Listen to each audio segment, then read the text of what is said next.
आज या पत्रकार परिषदेमध्ये बाकी उमेदवाऱ्या आम्ही जाहीर करणार असं सकाळी ठरलेलं होतं, परंतु महायुतीच्या संदर्भामध्ये पुढे वाटचाल होत असताना आज सकाळी माजी सभापती भारतीय जनता पक्षाचे ज्येष्ठ नेते निवृत्तीभाऊ शेटे, त्याचप्रमाणे अण्णासाहेब भेगडे यांनी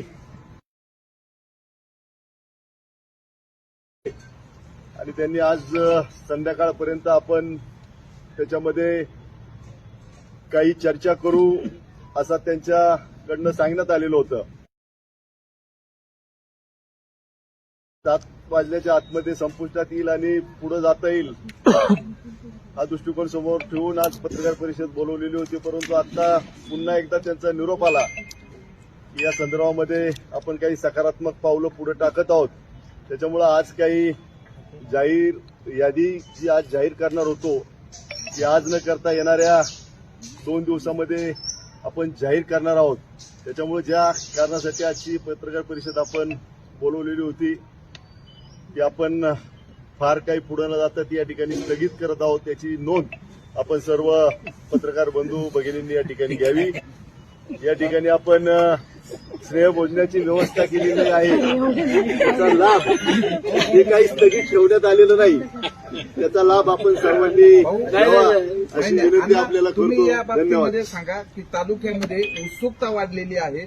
इतके तालुक्यातल्या कानाकोपऱ्यातनं फोन आलेले की तुमची यादी जाहीर होणार आहे. आमदार साहेबांचा शब्द हा शेवटचा. सर्व राष्ट्रवादी काँग्रेस पक्षातील प्रमुख पदाधिकारी, पत्रकार बांधवांनो आणि भगिनींनो, आजची पत्रकार परिषद घेऊन जिल्हा परिषदेचे 5 आणि पंचायत समितीचे 10 उमेदवारांची यादी जाहीर करण्याचा आम्ही सर्व प्रमुख सुकारू समितीतील पदाधिकाऱ्यांनी निर्णय केला होता.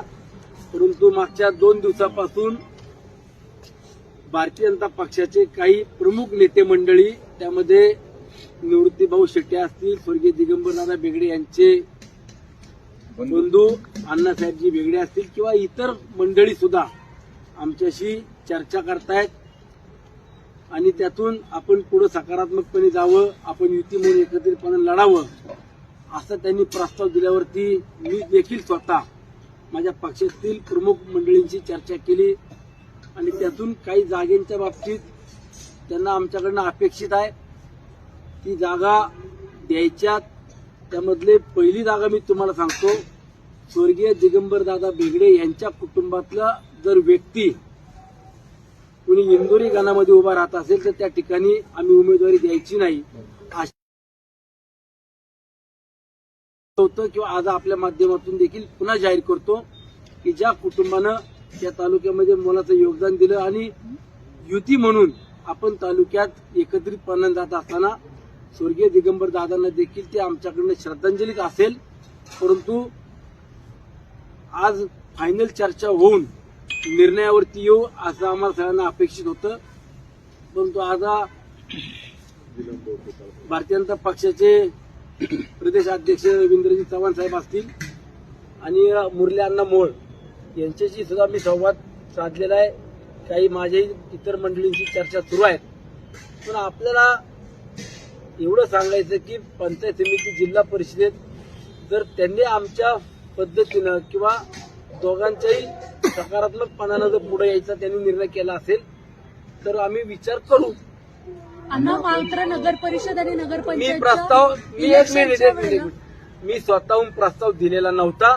माझ्याकडे स्वतःहून भारतीय जनता पक्षाचे प्रमुख नेते प्रस्ताव घेऊन आले आणि जर अशा पद्धतीने प्रस्ताव आल्यावरती तो नाकारणं योग्य राहत नाही, म्हणून आपण चर्चा करून जर काही मार्ग निघाला तर त्यात अधिक सोपं होईल हा विचार आम्ही करतो. पण अण्णा काय सांगणार, प्रशांत भागवत यांनी राजीनामा दिलेला आहे, आपले निष्ठावंत होते, उमेदवार होते. माझ्याकडे काय कुठला राजीनामा वगैरे आलेला नाहीये. जर आला असेल तुमच्याकडे तर तो मला काय पोहोचलेला नाही. प्रशांत भागवत काल आमच्याबरोबर होता, आजही दुपारपर्यंत माझ्याबरोबर होता.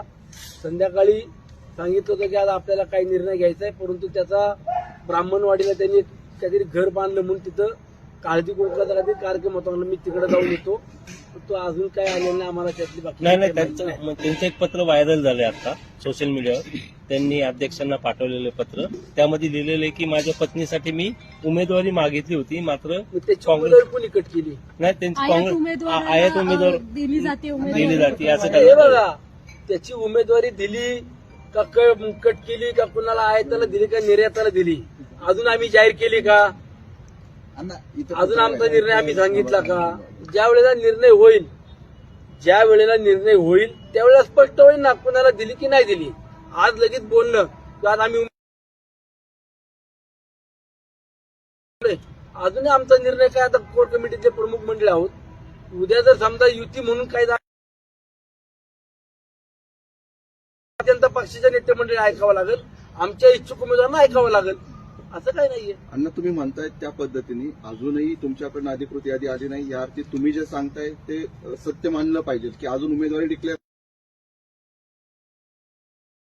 नाहीये. जसं त्या पत्रामध्ये त्यांनी नमूद केलंय की काँग्रेसच्या उमेदवाराला, बाहेरून आलेल्या उमेदवाराला उमेदवारी जाहीर केली असं त्यांनी लिहिलंय. परंतु तुम्ही म्हणता तसं जर मान्य केलं तरी पण प्रश्न हा महत्वाचा आहे की आपणच म्हणाला होता की आमची 10 जागांवरची 5 गटांच्या ठिकाणची तयारी आहे आणि आपण अजितदादांनाही शब्द दिला होता की राष्ट्रवादीचाच झेंडा फडकताना दिसेल. मग तो शब्द आपण कसा पूर्ण करणार? राष्ट्रवादीचा झेंडा फडकणार हे कुठल्या ज्योतिषाला पण सांगण्याची गरज नाही. आमच्याकडे 5 जिल्हा परिषद, 10 पंचायत समितीचे उमेदवार तयार आहेत. आमची यादी पण तयार आहे. पण जर भारतीय जनता पक्षाच्या प्रमुख नेत्यांनी आम्हाला युतीच्या संदर्भात जर काही साकडं घातलं असेल किंवा काही प्रस्ताव दिला असेल तर आम्ही डायरेक्ट फेटाळणं किंवा डायरेक्ट बाजूला जाणं हे पण उचित नाहीये. शेवटी अहंकार करणं अशातला एक भाग त्यातून दिसला असता. म्हणून आम्ही सुद्धा तो प्रस्ताव सगळ्या मंडळींपुढे मांडला. त्यांच्या मंडळींपुढे आम्ही प्रस्ताव दिलेला आहे. त्यांना योग्य वाटेल तो प्रस्ताव त्यांनी मान्य केला, ठीक.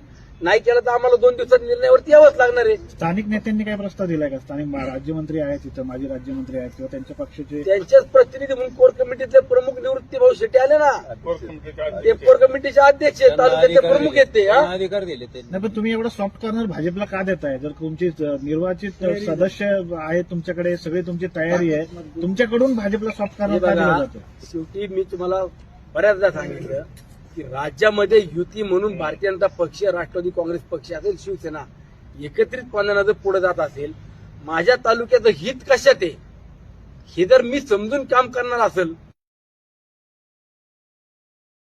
करायला लावायचा आणि संघर्षातून अधिकचा तेढ निर्माण करण्यापेक्षा जर एकोप्यानं आपल्याला तालुक्यात या निवडणुका सहजगतीने पुढे नेता आल्या आणि त्यातून जर आपल्याला अधिकचं काही कामं करण्याकरता तिन्ही नेत्यांचा आपल्याला जर उपयोग होत असेल तर आपण का प्रस्ताव नाकारावा? पण तुम्हाला विधानसभेला पण युती धर्म त्यांनी पाळला नाही, लोणावळा नगरपालिकेत पण पाळला नाही. त्याचा परिणाम ते भोगतायत. तुम्ही वारंवार मी नाही काय approach होता? तुम्ही तळेगाव नगर मी नाही प्रस्ताव दिला. तळेगाव नगर परिषदेमध्ये युती केली, त्यावेळेस तुमच्या काही उमेदवारांना दिल्यानंतर त्यांनी काही उमेदवार अपक्ष उभे केले. म्हणजे त्यांनी दिलेला शब्द न पाळता सुद्धा तुम्ही पुन्हा तीच पुनरावृत्ती करताय. तुमच्या कार्यकर्त्यांना तुम्ही न्याय देत नाही, दुखवताय असं वाटतंय ना तुम्हाला? माझं एक स्पष्टपणे मत आहे, माझ्या कार्यकर्त्याला न्याय द्यायला आम्ही सगळेजण सक्षम आहोत. पण जर त्यांचा प्रस्ताव आला, योग्य वाटलं तर आम्ही तो मान्य करू, नाही योग्य वाटलं तर आम्ही आमच्या लढाईची आमची तयारी कार्यकर्ते ठेवून सोडून द्यायची. जायला लागले. कार्यकर्ते याच्यामुळे सोडून जायला लागले असं वाटत नाही. राजीनामा कार्यकर्ते. नाही, याच्यात 2 प्रश्न महत्वाचे. पहिली गोष्ट म्हणजे आज जी परिस्थिती तुम्ही सांगताय चर्चेची, हीच परिस्थिती तळेगाव नगरपालिकेच्या वेळेस देखील होती. शेवटच्या क्षणाला युती झाली आणि 9:30 वाजता याच ठिकाणी पत्रकार परिषद झाली अशीच परत होईल. आणि ज्येष्ठ नेत्यांनी, मंत्र्यांनी जर मला सांगितलं असेल तर मला त्यांचं ऐकाय नको. आता मी तालुक्यातलं काय गोष्ट मंत्र्यांनी सांगितलं होतं की आणि आता तुम्ही म्हणताय, मंत्री सांगताय त्यांनी नाही केलं, मी पण नाही केलं म्हणून मी तेच करावं का? नाही, याच्यामुळे तुमची तयारी आहे. आज त्याच कार्यकर्त्यांना तुम्हाला बस तरी त्यांना सगळ्यांना माहिती आहे सुनील शेळके 2 पाऊल मागं तर कुठपर्यंत येईल. माघारीच्या दिवसापर्यंत निवडणुकीला एकदा समोर उमेदवार आले तर आम्ही सगळेजण कशा पद्धतीने निवडणूक लढतो हे प्रत्येकाला माहिती आहे. माझा उद्देश जर चुकीचा असेल तर मला तो प्रश्न विचारा की आज युती म्हणून जर भाजपच्या वरिष्ठ नेत्यांनी आम्हाला सांगितलं असेल की सुनील तुम्ही तालुक्यात युतीचा फॉर्म्युला आम्ही तुम्हाला प्रस्ताव दिलेला आहे त्या त्याच्यावरती चर्चा करतोय. तर तुमचं असं तर चाललं नाही ना, ज्या गटाविषयी तुम्ही बोलताय, वराळे आणि इंदोरी गटाविषयी, जो भाजपला सोडायचं तुमचं चाललंय दिगंबर दादांच्या घराला, तिथं तुमचे 2 प्रबल उमेदवार होते, भागवत आणि दाभाडे. त्या दोघांनाही नाराज नाही व्हायचं, तो एकाला दिलं तर दुसरा नाराज होणार आहे, म्हणून तुम्ही तो तिसरा पर्याय भाजपचा शोधून त्याचा काढलाय तुम्हाला का? स्पष्टपणे खुलासा सांगू का आता, आम्ही मागच्या 3 दिवसापूर्वी कोर कमिटीतल्या मंडळींनी ठरवलं होतं की 2 जे उमेदवार आहेत, एक आमच्या पल्लवीताई दाभाडे आणि मेधाताई भागवत, या दोघांनाही जिल्हा परिषदेला आपल्याला संधी द्यायची.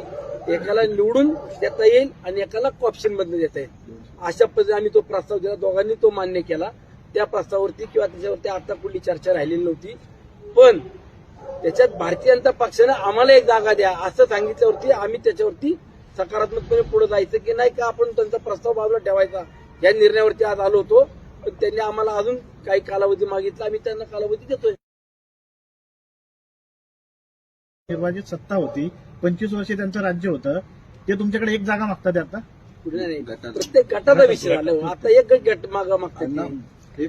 एक प्रश्न या सगळ्या चर्चेला जोडून एक महत्वाचा प्रश्न मी विचारतो खुलेपणाने की आता काही त्यांनी जे उमेदवारी इच्छुक जाहीर केले त्यांचा आम्हाला निरोप आहे की 2.5 वर्ष आम्हाला द्या, 2.5 वर्ष तुम्हाला घ्या, पहिलं तुम्हाला घ्या, नंतर आम्हाला द्या. त्यांनी जर समजा हा प्रस्ताव आमचा म्हणजे भाजपने जो मला प्रस्ताव दिलाय, आमचं त्यांचं एकमत नाही झालं तर काय काय चर्चा झाल्या ते पण मी तुम्हाला सांगेन की त्यांच्याकडे प्रस्ताव काय आले ते. जे आता ऑलरेडी जाहीर केलेले उमेदवार जे आहेत त्यांच्याबद्दल काय असणार आहे, ते चेंज होणार आहेत वापर काय ठिकाणी? नाही, असे कुठले चेंज होणार की नाही, तर त्यांनी जे दाखवले ते होणार नाही, आमचे होणार नाही. चर्चेतले उमेदवार आहेत ते जाहीरच केलेले नाही. अण्णा, राज्यामध्ये युती आहे ही गोष्ट मान्य, आपण वारंवार युती आहेत म्हणतात.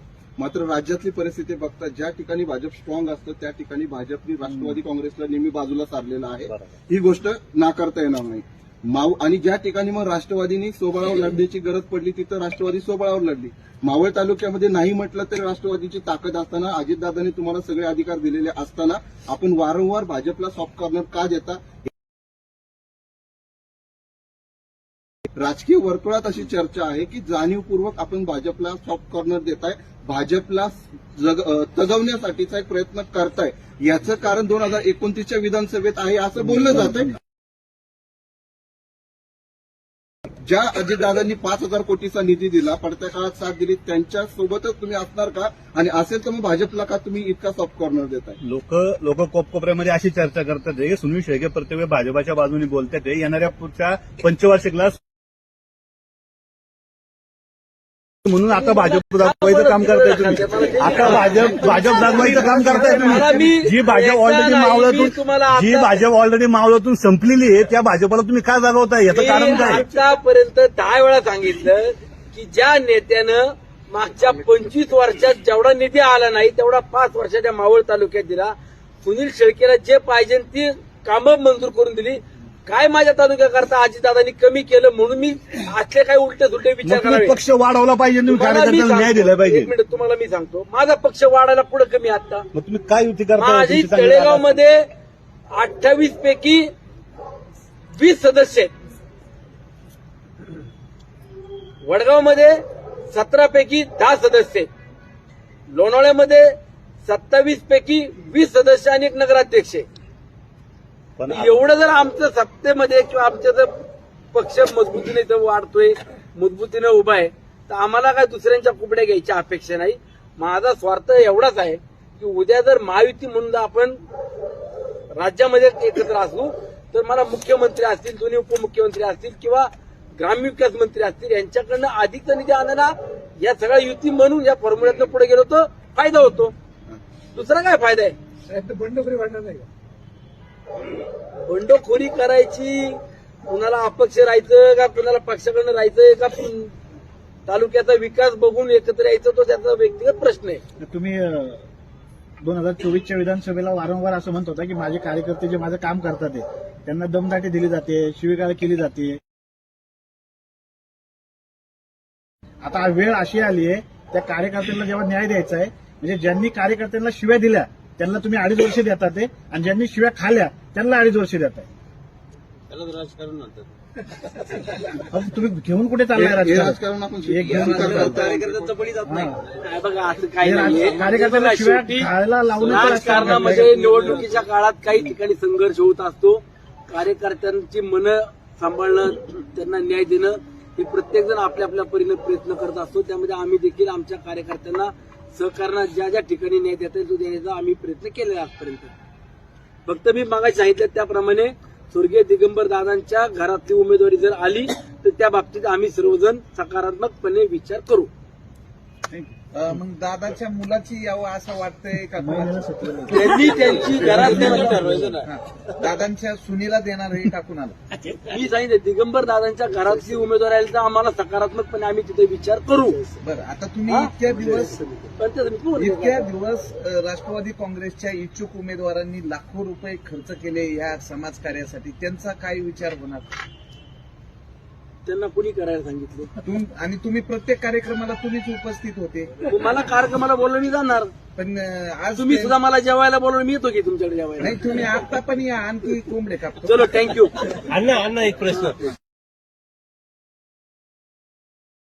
चिंचवड महानगरपालिकेची निवडणूक झाली, त्यामध्ये ज्या पद्धतीने मावळमध्ये राष्ट्रवादीचा करिश्मा झाला त्या पद्धतीने पिंपरी चिंचवडमध्ये राष्ट्रवादी कुठेतरी बॅकफुटवर गेली का? त्याच्या मागचं काय कारण? आता तिथं स्थानिक नेत्यांना हा प्रश्न विचारायला पाहिजे. नाही, तुम्ही पण गेलता ना काही प्रचाराला? प्रभागामध्ये माझ्याकडे ज्या ज्या ठिकाणी मला सांगितलं जा, सभेला जा, प्रचाराला, त्या त्या ठिकाणी मी माझी जबाबदारी पूर्णपणे पार पाडली. परंतु ठीक आहे, पिंपरी चिंचवडकरांनी जो काही निर्णय दिला तो स्वीकारून आम्ही सर्वांनीच तो निर्णय किंवा निकाल जो आला त्याचं स्वागत केलेलं आहे. गणेश भाऊ, 4 दिवस राहिलेत फक्त उमेदवारी अर्ज भरण्यासाठी. 3 दिवस राहिलेले आहेत. तुम्ही म्हणता आम्ही 2 दिवस अजून वाट पाहू. उमेदवारांना आधी तयारी तयार आहे, यादी आमची तयार आहे. अच्छा, काही उमेदवारी आपण मागच्या काळामध्ये जाहीर झालेल्या आपण पाहिलं ते सगळे कामाला आले. काही 1-2-3 जागेवरचा फक्त हा विषय कोणत्या जागेवर? अच्छा. चला. अण्णा, शेवटचा प्रश्न. महायुती म्हणत असताना, मित्र पक्ष म्हणत असताना कुठल्या कुठल्या पक्षासोबत युती चालू आहे? आमच्या स्वाभिमानी रिपब्लिकन पक्षाशी पण चर्चा झाली. रमेश भाऊंनी सांगितलं की आपण युती म्हणून या पंचायत समिती जिल्हा परिषद पुढे जाऊ. रिपब्लिकन पार्टी ऑफ इंडिया त्यांचं सुद्धा वाघमारे साहेब आणि आता मी नारायणराव भालेराव यांच्याशी पण आता माझी बैठक झाली. त्यांनी सांगितलं की आम्ही तुमच्या सोबत आहोत आणि आम्हाला एक जागेकरता तुम्ही विचार करावा अशा पद्धतीने त्यांचा एक प्रस्ताव आलेला आहे. आज संध्याकाळपर्यंत त्या निर्णयावरती येऊ. महायुतीतले महत्वाचे घटक पक्ष शिंदेची शिवसेना यांच्यासोबत चर्चा चालू आहे का? आणि भाजपसोबत तर आहे. आता पहिलं किती जण पक्ष घेऊ बरोबर? अच्छा, सगळ्यांना किती सगळे आम्हाला एक दागा द्या, आम्ही पुढे जाऊ. महायुती म्हटलं की महत्वाचे पक्ष भाजप, राष्ट्रवादी, शिंदेची शिवसेना आहे. शिंदेच्या शिवसेनेसोबत काही चर्चा चालू आहे की नाही? नाही, शिंदे शिवसेनेशी माझी कुठली चर्चा झाली नाही. अण्णा, राष्ट्रवादी काँग्रेस शरदचंद्र पवार या पक्षाच्या नेत्याशी काही चर्चा झाली का? राष्ट्रवादी काँग्रेस शरदचंद्र पवार हा जो पक्ष आहे याच्याशी काही चर्चा होती का तुमची? काही आता बऱ्याच ठिकाणी शरद पवार साहेबांनी अजितदादा यांची युती आहे, पुण्यामध्ये आहे, आपल्या भागात सर्वांची चालू असतात. परंतु शेवटी चर्चेच्या अंतिम काहीतरी निर्णयावरती यायला लागतं. तो निर्णयावरती येत्या 2 दिवसात येऊ आम्ही. चला, ठीक आहे, धन्यवाद. घेऊन घ्या. थांबा भाऊ, तुम्हाला